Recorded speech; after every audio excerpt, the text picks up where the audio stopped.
Hello and welcome to Mortgage Crunch. So today the big news over the weekend on Friday after the market closed was that Warren Buffett bought gold.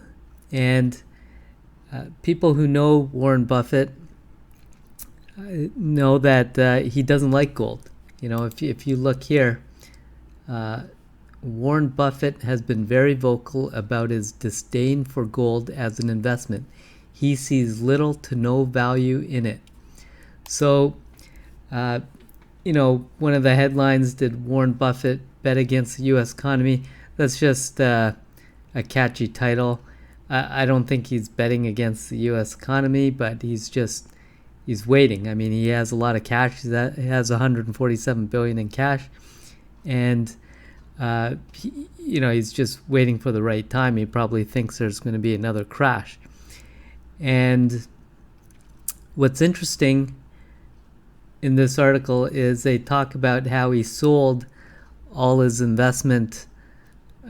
Sorry, not all of it, but he sold a lot of the investment banks such as, Wells Fargo, JPMorgan, and there were some others that I read in another article, and he bought Barrick Gold. Now, as a proportion of his portfolio, it's quite small, but what's just startling, I guess, to most people is the fact that he doesn't like gold, and now he bought it. And any gold bug can tell you, or even if you're not a gold bug, the investment analysts know that you buy gold because you think things are going to go bad. So it's quite interesting that Warren Buffett bought gold recently.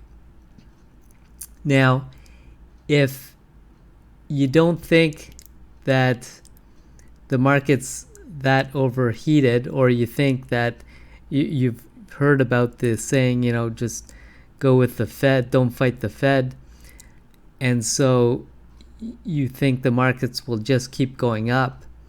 What's interesting is this chart from Northman Trader that I saw, and here he's showing the Great Depression, basically, and how it formed.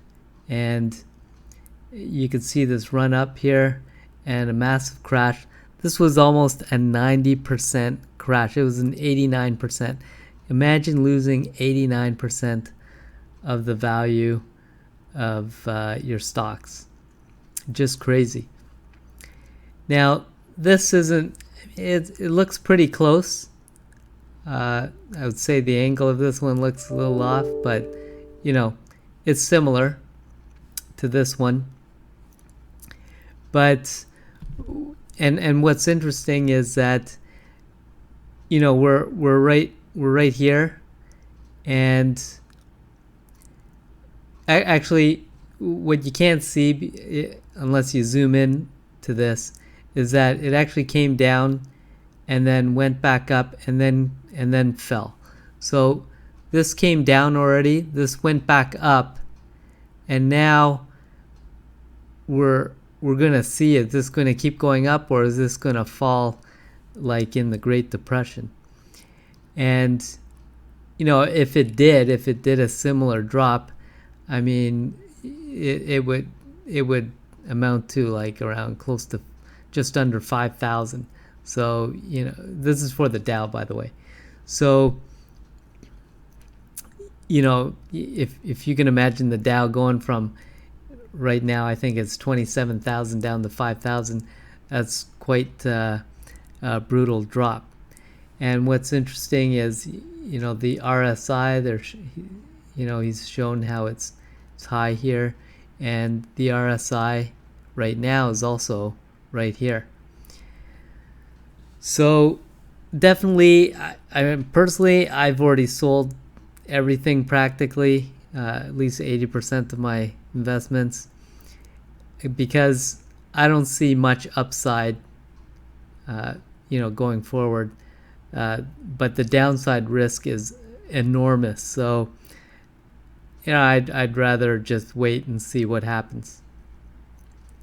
And, if this doesn't scare you or make you think that we're at a top, or that stocks can't fall.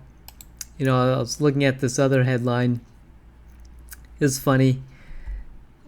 Stock market looks like the hapless wily coyote running off the edge of a cliff, says this behavioral economist. And if that kind of headline doesn't tell you something's wrong with the market, I think this one will. TMZ. Okay, TMZ says flip stocks, make a bundle with ease. I think, when TMZ gets into telling people how easy it is to trade stocks, the stock market must be close to a top at least. It's definitely in bubble territory. So, anyways, that's it for today. Just wanted to tell you about Warren Buffett and basically the potential downside risk, which is huge, that is currently in the market right now, in the stock market right now. All right, I'll see you next time. Have a great day.